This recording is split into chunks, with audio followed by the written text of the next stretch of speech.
Et salut à tous, c'est SaoBlack et aujourd'hui on se retrouve pour une vidéo spéciale Noël d'ouverture de cartes Dragon Ball. Et aujourd'hui j'ai caché l'objet de mon ouverture puisque contrairement à ce que vous pourriez penser, on va bien ouvrir des cartes Dragon Ball, mais aujourd'hui pas de cartes Dragon Ball Super. En effet, j'avais depuis à peu près 1 an et demi voire 2 ans trouvé dans une mini-convention dans une petite ville un objet très particulier que je vais vous présenter tout de suite. Voilà, il s'agit de cette petite chose qui n'est ni plus ni moins qu'un coffret Metal Dragon Ball comme c'est écrit là-haut. Voilà, des anciennes séries Dragon Ball, cartes à jouer et à collectionner, cartes qui sont sorties, si je ne m'abuse, qui sont sorties à peu près entre 2004 et 2009, dans ces eaux-là.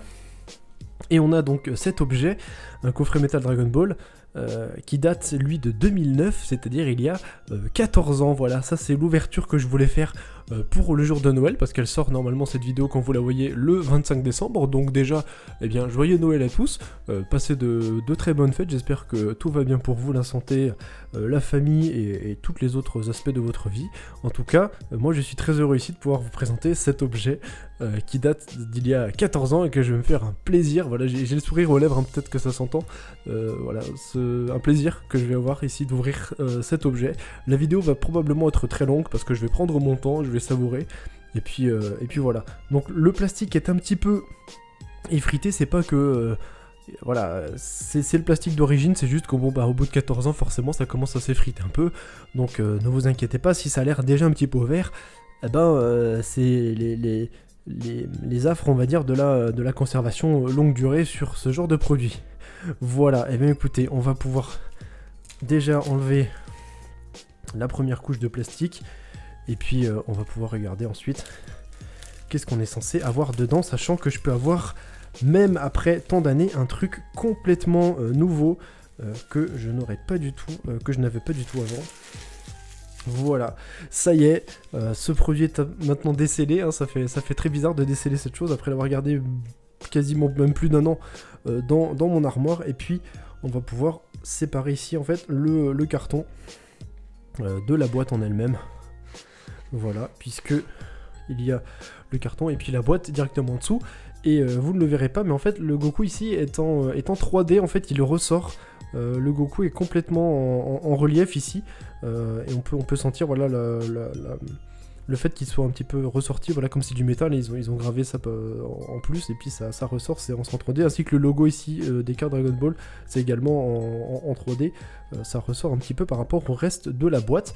Voilà, alors, dans cette boîte, on va retourner ici le carton, parce qu'on va voir ce qu'il contient. Ce qu'elle contient, cette boîte. Alors, on a ici donc ce coffret Metal Dragon Ball qui date effectivement de 2009, c'est écrit juste en bas ici. Voilà, qui date de 2009, hein, c'est bien écrit ici, Made in Belgium à l'époque, c'était fabriqué en Belgique. Et puis ici, on a donc un starter Super Série Prince Vegeta que je vais pour ma part garder, je ne vais pas l'ouvrir parce que le starter Prince Vegeta, je l'ai déjà. Je l'avais déjà ouvert il y a très longtemps, du coup je vais le garder scellé tel quel.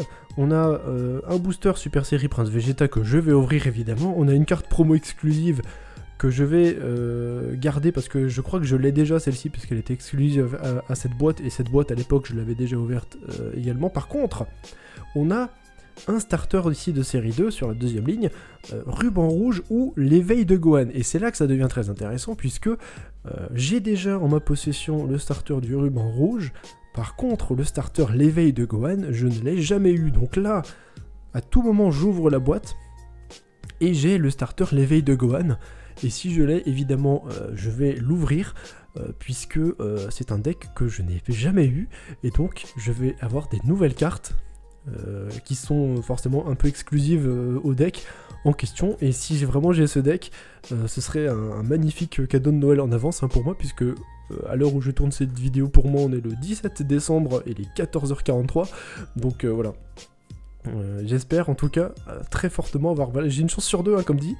Si c'est l'éveil de Gohan, eh bien on va l'ouvrir ensemble. Si c'est le starter du Ruban Rouge, eh bien comme le starter Vegeta, je vais le garder de côté. Donc en fait cette vidéo peut être plus ou moins longue en fonction de ce qu'on va voir à l'intérieur. Voilà, on va mettre le carton de côté et puis on va ouvrir cette magnifique boîte de métal pour découvrir ce qu'il y a à l'intérieur. Alors je ne sais pas du tout par contre comment seront présentées les choses, je ne sais pas voilà, si on va avoir directement le deck de série 2 qui sera à l'avant ou pas. Ça j'en ai aucune idée, donc on va ouvrir ça. Et puis voilà, on croise les doigts très très fort. On va mettre le paquet de côté. Et je crois qu'il y a des choses très intéressantes. On a... alors déjà, oh là là, par contre j'ai oublié de... Attendez, mesdames et messieurs, j'ai oublié un truc très important. Je n'ai pas sorti les pochettes. Voilà, c'est des pochettes qui ont un format différent. Parce que les anciennes cartes avaient le format de carte japonaise. Et pas le format de carte Pokémon ou Yu-Gi-Oh qu'on connaît. Enfin Pokémon en tout cas, qu'on connaît actuellement. Alors on a le deck, le booster ici du Prince Vegeta, qui est très très beau, qu'on va ouvrir juste après. Et puis yes, on a le bon, on a le deck éveil de Gohan. Voilà la nouveauté, donc je suis très content puisque du coup cette vidéo va durer un peu plus longtemps.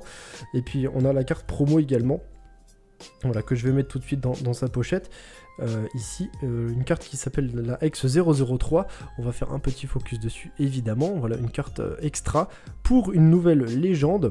Voilà une carte avec Son Goku GT, Goten Trunks et puis Oob. Voilà une carte évidemment que je vais garder très précieusement de côté pour l'instant, et puis que je vais mettre dans ma collection bien évidemment. Voilà. On va pouvoir mettre ça de côté, et puis on est bon les gars, on a le bon starter, l'éveil de Gohan, avec seulement 32 cartes ici, dont 2 cartes holographiques. Donc ça, on va se faire un plaisir évidemment de le découvrir ensemble. Et puis voilà, derrière, le deck ici du Prince Vegeta que je vais garder scellé comme je l'avais précisé. Et puis voilà, on a un plastique noir que je pense que je vais enlever pour garder la boîte à l'état de métal pur. Voilà, on voit d'ailleurs mon téléphone ici qui se reflète dans le plastique parce que ce plastique est très brillant. Et puis voilà, donc le deck Vegeta, je vais le mettre de côté, on ne l'ouvrira pas ici puisque c'est un objet que je possédais déjà, donc inutile de le déceler, comme dit. Voilà, on va refermer la boîte et puis on va faire les choses en deux temps. Alors, on va faire d'abord le magnifique booster ici, Prince Vegeta. J'ai envie de l'ouvrir. Je sais que c'est probablement une erreur, d'accord? Je sais qu'il ne faudrait pas faire ça. Mais en même temps, j'ai envie de découvrir ces choses-là. Donc, non, je vais pas prendre les ciseaux. Qu'est-ce que je fais? Je suis complètement fou, moi. Prendre les ciseaux pour ouvrir ça, n'importe quoi. On va ouvrir ça avec nos petites mains. Et puis, on va essayer de faire ça proprement. Voilà, on peut l'ouvrir par le bas. Oh, ça s'ouvre tout seul, c'est assez abusé. Voilà, je prends les cartes dans le bon sens. Voilà, j'ai ouvert ce booster. Le mal est fait. C'est trop tard. Et puis, on va le mettre de côté. Voilà.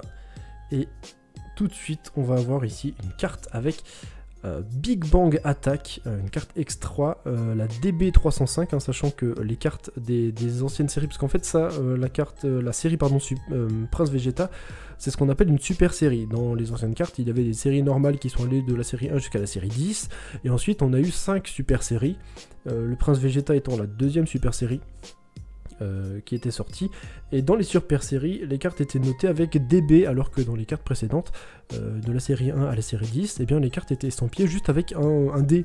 En fait, tout simplement, c'est comme ça qu'on fait la différence, notamment entre les cartes des séries normales et des super séries. Et puis on a aussi une différence dans le design général de cartes, parce que là on a des cartes rouge, bleu, vert, qui commencent un peu à ressembler finalement au design qu'on a maintenant, avec des cartes rouge, bleu, vert aussi. Rouge, bleu, verte, et puis également on a en fait le dos des cartes qui se présente avec un logo orange comme ça, et puis voilà, on voit bien toujours Bandai 2009. Voilà, ce derrière orange qui est très spécifique aux super séries comparé aux autres cartes qui ont elles un derrière vert avec un dessin de Shenron dessus, voilà, qui n'a rien à voir. Donc on peut faire la différence entre les anciennes cartes et puis les cartes super séries, également avec le dos des cartes tout simplement. Voilà, donc pardon pour les explications un petit peu longues, mais voilà, première carte ici avec Big Bang Attack avec Vegeta. Ensuite on a une carte de combattant avec le ninja violet, et vous voyez également ici en haut à gauche je sais pas si on va pouvoir le voir, je vais essayer de faire un focus dessus. On a ici marqué en très petit, c'est marqué criminel, voilà, parce qu'à l'époque il y avait aussi des classes, on va dire, en fonction de la classe du personnage, c'était marqué criminel, on avait super, on avait tortue, on avait d'autres choses qui pouvaient être notées. En fonction de ça, en fait, on pouvait activer plus ou moins d'effets quand on jouait au jeu de cartes, tout simplement, et donc voilà. On a également un effet ici marqué permanent qui s'active tout le temps, une petite description, il a 500 points d'attaque, 2 de NC aussi, le NC c'est le niveau de combat qui permet de faire d'autres choses aussi dans le jeu, mais en tout cas voilà, on a une première carte combattant ici avec le ninja violet. Donc ça fait plaisir, je n'ai aucune idée si j'ai déjà ces cartes ou pas. On a ensuite Plume, la DB227, voilà, une carte marquée tortue ici, parce que c'est un peu en lien avec Kame Sennin, avec Yamcha, voilà, tout ce groupe là un petit peu de la team de Dragon Ball au début, ils sont estampillés tortue. Donc on a ici le petit Plume. Ensuite la DB253 avec Dende. Donc voilà, Plume et Dende, je suis quasiment sûr que je les ai déjà. Le ninja violet par contre ça me dit rien. Voilà, Dende qui est estampillé ici Dieu. On a ensuite une carte brillante qui doit être probablement très intéressante. Il s'agit de la fierté d'un super guerrier, voilà, avec Goku qui est mort lors de l'arc-bout, Sangohan, et puis on a Vegeta à droite et Piccolo. Alors je vais juste me permettre, voilà, de retourner les cartes, et puis comme c'est une carte brillante, celle-ci, on va la mettre sous pochette directement, histoire de la garder telle quelle. Je n'ai absolument aucune idée de la rareté de la chose, parce que en fait sur les anciennes cartes il n'y avait pas marqué directement sur la carte si elle était rare, ultra rare, des choses comme ça, c'était pas indiqué clairement, donc je n'ai pas d'idée quant à la valeur réelle de cette carte, mais en tout cas voilà, elle est là. On a une carte holographique, voilà, c'est garanti dans le booster d'avoir une carte brillante, mais après quel est le niveau exact de la rareté de celle-ci, eh bien je n'en sais rien. On va reprendre les cartes délicatement et puis on va pouvoir voir du coup. On a ici un Cell forme parfaite qui est un prix d'appel spécial pour le mettre en place, voilà, qui est notifié évidemment Android en haut à gauche ici. Voilà le petit Cell, 3200 de points d'attaque et 4 de NC. On a ensuite la DB244 avec Majin Buu, absorption de boue, voilà, qui est noté ici comme maléfique, avec 4000 points d'attaque et 3 de NC. Et enfin la dernière carte ici qui est un petit peu abîmée dans le coin en bas à gauche, hein, j'ai l'impression que les cartes sont un petit peu abîmées dans le coin en bas à gauche, c'est très dommage.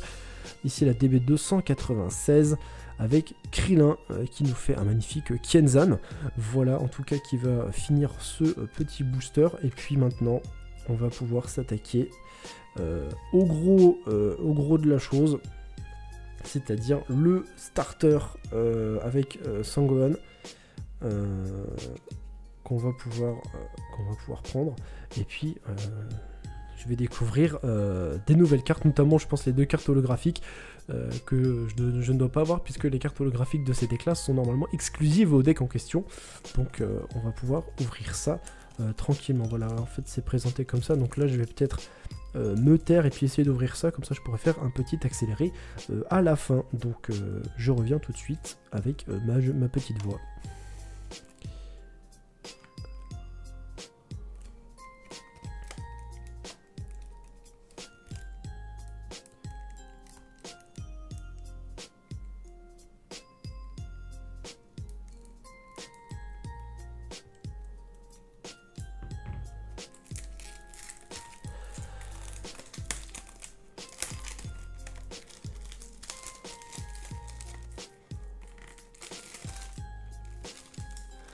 Voilà, j'ai réussi à m'en sortir finalement assez rapidement avec ce plastique. Et puis écoutez, eh bien, on va ouvrir ça tout de suite. Voilà le deck qui se présentait comme ça. Là normalement on a un espace pour le mettre dans un rayon, parce que ça peut être mis directement tel quel, hein, sans plastique dans le rayon, mais là on a la version plastifiée. Par contre je ne sais pas si le deck s'ouvre tel quel ou s'il y a des scotch qui le retiennent. Alors, a priori, aucun scotch qui le retient. Voilà, on peut ouvrir ce carton. Oh là là, ça me rappelle des souvenirs. C'est incroyable. Voilà, là, on a un plastique encore qui va normalement englober l'entièreté, voilà, du starter. Voilà, ceci est complètement vide. Je vais le mettre évidemment voilà, de côté très délicatement. Et puis, Je vais casser ça, voilà, comme je faisais à l'époque, hein, finalement. On peut ici casser la petite ligne de plastique, histoire de libérer toutes ces choses-là. Et puis on va voir qu'est-ce que ce paquet va nous donner comme carte. Voilà, là on a juste un petit carton de protection. Ensuite on a plusieurs choses, donc là on a les cartes qu'on va mettre de côté. On a 3 choses. On a un livret de règles officiel ici, voilà, qui était présenté comme ceci, hein. C'est littéralement un livret relié, hein, voilà, avec beaucoup de règles. Donc ça c'est très sympa aussi. Bon, j'en ai plein, hein, parce que j'ai ouvert beaucoup de cartes aussi comme ça à l'époque, donc ça c'est pas forcément extrêmement intéressant. On a un magnifique plateau de jeu qui était, il me semble, commun entre les séries, en tout cas au début, mais que je vais vous présenter forcément ici. Voilà, ça c'est un plateau de jeu à l'époque. Quand ça sortait, on a le champ de bataille ici où on mettait nos persos qui étaient en attaque. On avait la Kame House qui faisait un peu office de zone de réserve avant de placer nos combattants sur la zone de combat. Et puis on avait le monde de Caillou et l'enfer qui correspondait au deck et au cimetière, si on fait le parallèle avec Yu-Gi-Oh! Voilà, on avait ici le deck et donc là le cimetière, et puis on pouvait jouer ensuite avec ce plateau. Tout simplement, voilà, ça c'est pour le côté du deck, enfin du plateau de jeu, pardon. Et puis on a également ici une liste en fait des cartes qui composaient la série 2. Voilà, je vous montre juste un petit échantillon. Voilà, on a quelques cartes ici, et puis on a les deux faces avec les cartes qu'on peut retrouver normalement dans les boosters qui correspondent à cette série. Donc voilà, je mets ça de côté, pas besoin non plus de s'y attarder, de regarder toutes les cartes. Et puis là, c'est le moment un petit peu délicat, puisqu'il va falloir trouver l'ouverture facile sur ce paquet qui a l'air d'être à l'avant pour celui-là. Et j'ai pas envie de montrer les cartes, donc ça m'embête un petit peu.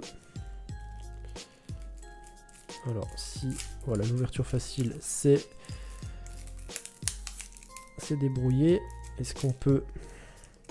Je prends mon temps, je suis vraiment désolé, mais j'ai envie de faire ça bien.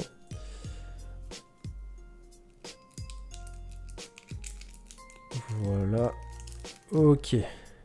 Et du coup, comme vous le voyez, ici on a des cartes qui sont des séries, des premières séries. Et donc, comme je vous disais, on n'a pas le derrière orange comme les cartes de super série. On a un derrière vert avec ici à l'effigie de Shenron, tout simplement. Voilà, avec marqué Dragon Ball, carte à jouer à collectionner. Voilà, qui va se présenter comme ceci. Alors, on va maintenant regarder, voilà, la première carte ici, avec ce magnifique Sangohan, qui est estampillé super. Voilà, vous voyez que même la présentation des cartes est différente, hein, comparée aux cartes des super séries. Voilà, on a ici la D182, avec ce Gohan en Super Saiyan 2, qui a 6000 de puissance, et un NC ici de 5, voilà, qu'on va pouvoir mettre évidemment sous pochette tout de suite, hein, parce que ça c'est le genre de carte, je veux pas que ce soit abîmé du tout, parce que voilà, elles sont sorties de deck, hein, complètement neuves. Donc voilà, ce magnifique Gohan que je vais mettre de côté ici. Ensuite, on a une deuxième carte qui va briller, voilà, les deux cartes holographiques, la D183, avec Gohan laisse exploser toute ta puissance. Une carte action avec évidemment ce moment magnifique avec le Kamehameha Père-Fils, avec Sangohan ici, et puis Son Goku à l'arrière, qui vient pour l'aider. Vous voyez que la brillance était vraiment une bonne brillance comme à l'époque, hein, qui était vraiment très très fort, hein. On a un bel effet prismatique là, arc-en-ciel, qui est sur la carte. Voilà, ça fait très très plaisir. Et puis évidemment cette carte là également, on va la mettre sous pochette tout de suite, histoire de ne pas l'abîmer. Voilà, on les met de côté, et puis on va pouvoir ensuite voir ce que le deck en lui-même va contenir. Et on commence tout de suite avec une très belle petite lunch. Voilà, lunch avec les cheveux bleus dans sa personnalité, on va dire, gentille et calme. Voilà, petite lunch, 500 points d'attaque, 0 de NC, la D140. Voilà. Ensuite, on va avoir la D141 avec Upa. Voilà, le fils de Bola, il me semble, qui s'appelle de son père Bola. Ou Bora, je sais plus, Bola, il me semble. Voilà. Un perso ici encore avec 500 d'attaque et 0 de NC. On a ensuite la D149 avec Dende en version adulte. Voilà, 500 de puissance, 0 de NC, et puis ici en catégorie Dieu.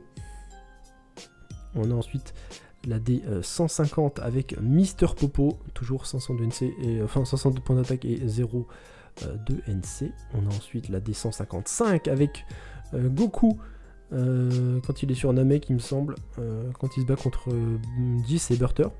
Voilà, il est estampillé ici super, hein, parce que tout ce qui est super guerrier, Saiyan, tout ça en général, c'est estampillé super. Donc il est ici 1000 d'attaque et 1 de NC. On a ensuite la D157, c'est trié par ordre. Hein.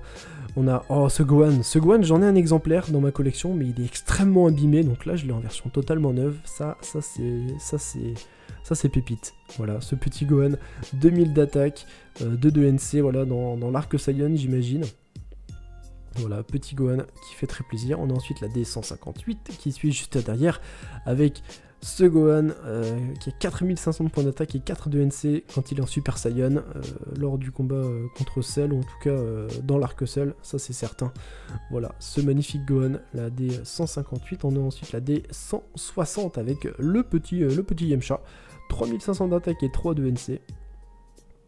Qui fait plaisir. Ensuite la D168 avec Tenshinhan. Oh, je me souviens de cette carte aussi, je l'avais. Je l'ai déjà aussi dans ma collection, celle-là. Voilà, le petit Tenshinhan, 2500 d'attaque, 3 de NC. Voilà, Tenshinhan qui est moins fort que Yamcha, ce qui n'a pas beaucoup de sens, hein, parce que normalement Tenshinhan est quand même bien plus fort que Yamcha. On a ensuite Krillin lors de l'arc Cell, en tout cas des cyborgs, avec ici Krillin qui hésite à détruire ses 18, parce qu'il a la télécommande pour le faire dans ses mains, mais il aime beaucoup ses 18 et il ne veut pas la détruire. Voilà, ce petit Krillin avec 2000 d'attaque et 2 de NC. On a ensuite le Mister Satan, voilà, que je connais également, ici 500 points d'attaque et 1 de NC ici, ce petit Mister Satan qui fait plaisir. On a ensuite, on monte un petit peu la D213 avec Goten, ici qui ne connaît pas la peur visiblement, 1500 de NC et 1500 d'attaque pardon et 2 de NC. Voilà, le petit Goten qui fait plaisir. Ensuite la D214 avec son acolyte Trunks qui est en habit de soirée, voilà, en peignoir, tranquillement, qui est là, qui est posé, 1500 d'attaque et 2 de NC. Voilà, le petit Trunks. On a ensuite la D233 avec le vieux Kaioshin, 500 d'attaque, 0 de NC, voilà, qui fait extrêmement plaisir également. Ensuite la D247 avec Gohan lorsqu'il s'entraîne avec Piccolo dans le désert avant l'arrivée des Saiyans. Cette carte aussi me dit beaucoup de choses, je l'ai déjà dans ma collection celle-ci, mais ça fait toujours plaisir de l'avoir en état tout juste sorti du deck, hein, évidemment.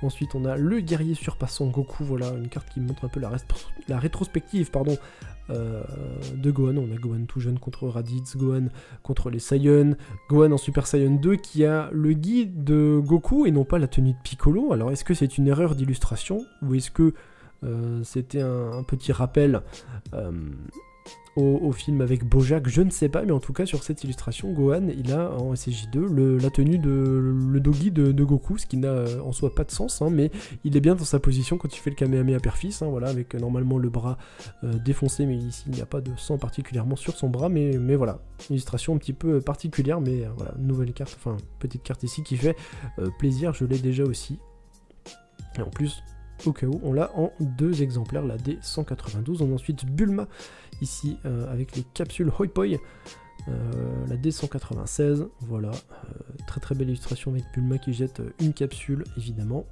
qu'on va voir en un seul exemplaire. Ensuite, Mister Satan, champion du monde d'arts martiaux, la D199, voilà, avec Mister Satan très fier de lui, là, avec sa petite ceinture de lutte, voilà, qui se pavane, qui fait plaisir. Ensuite la D261 avec force potentielle, voilà, on a Gohan en Super Saiyan et Gohan qui s'entraîne avec le vieux Kaioshin, et puis Gohan ensuite ultime, hein, quand il a fini son éveil avec le vieux Kaioshin. On a ensuite l'équipe des Super Saiyan, voilà, avec Gotenks SSJ3, on a Ultimate Gohan, on a Trunks en bas, on a Goten, en haut on a Son Goku Super Saiyan 3, on a Vegeta au fond à gauche, et puis en haut à gauche on a Vegeto en Super Saiyan, voilà, donc le seul perso ici finalement qui n'est pas en Super Saiyan c'est Gohan, mais il a un niveau équivalent, donc pas besoin d'avoir les cheveux dorés, ou blonds en tout cas. Voilà, très belle carte ici qu'on va voir en 2 exemplaires. On a ensuite, pour finir dans les decks, on a les Dragon Ball. Ça c'était un tips, enfin c'était quelque chose qui était récurrent dans les decks à l'époque.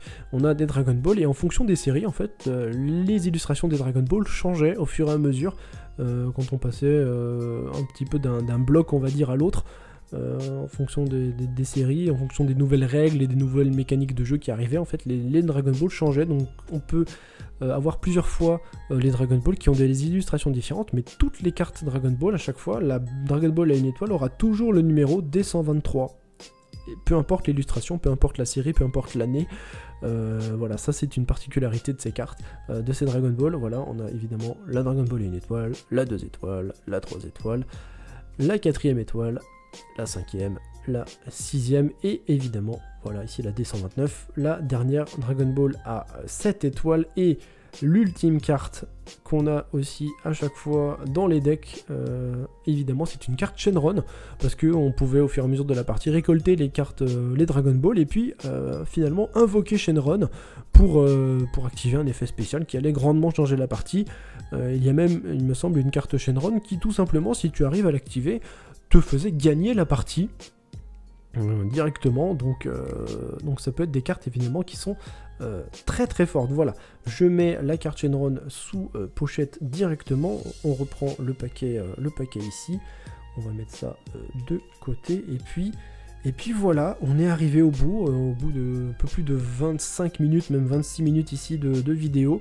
On est arrivé au bout de cette ouverture, voilà, qui a pris du temps, mais qui a ravivé des souvenirs, la grosse nostalgie, et puis surtout un plaisir immense d'avoir eu de la chance, en fait, et d'avoir ce magnifique deck ici, l'éveil de Gohan, que je n'avais jamais eu. Donc voilà, c'est un objet en plus, en tout cas dans ma collection, et ça fait extrêmement plaisir. Je rappelle que tout ça a été obtenu, voilà, dans cette boîte en métal ici, édition collector. Voilà, une boîte métallique qui date de 2009, et puis qui nous en a fait voir de toutes les couleurs, mais surtout de très belles couleurs ici. Et puis voilà, j'ai mis également les cartes les plus jolies ici, évidemment le Sangohan SSJ2, la carte attaque, la carte action, et puis le Shenron, parce que ça fait plaisir. Et puis voilà, et bien écoutez, sur cette ouverture de ce pack incroyable, de cette Metal Box, voilà, cette ouverture est à présent terminée. J'espère qu'elle vous aura plu autant que j'ai pris du plaisir à la faire. Si c'est le cas, vous pouvez évidemment lâcher le petit pouce vers le haut. Si ce n'est pas le cas, il y a le pouce vers le bas juste à côté. Si vous avez des questions, des remarques, des relents de nostalgie qui vous viennent, voilà, de dire si vous avez vous-même collectionné ces cartes, si ça vous a ravivé des souvenirs, eh bien n'hésitez pas, il y a l'espace commentaire juste en dessous de la vidéo. Et puis si vous ne voulez pas louper les prochaines sorties, on a encore quelques vidéos pour la fin décembre, et puis on enchaîne directement avec 2024, et puis la suite des cartes Dragon Ball Super également pour la nouvelle année. Voilà, donc si vous ne voulez pas louper tout ça, eh bien je vous invite bien sûr à vous abonner à cette chaîne YouTube. Au plaisir de vous voir dans les commentaires. Et sur ce, je vous remercie fortement. Encore de très belles fêtes de fin d'année à vous. Et puis sur ce, merci énormément, et puis à la prochaine. Ciao.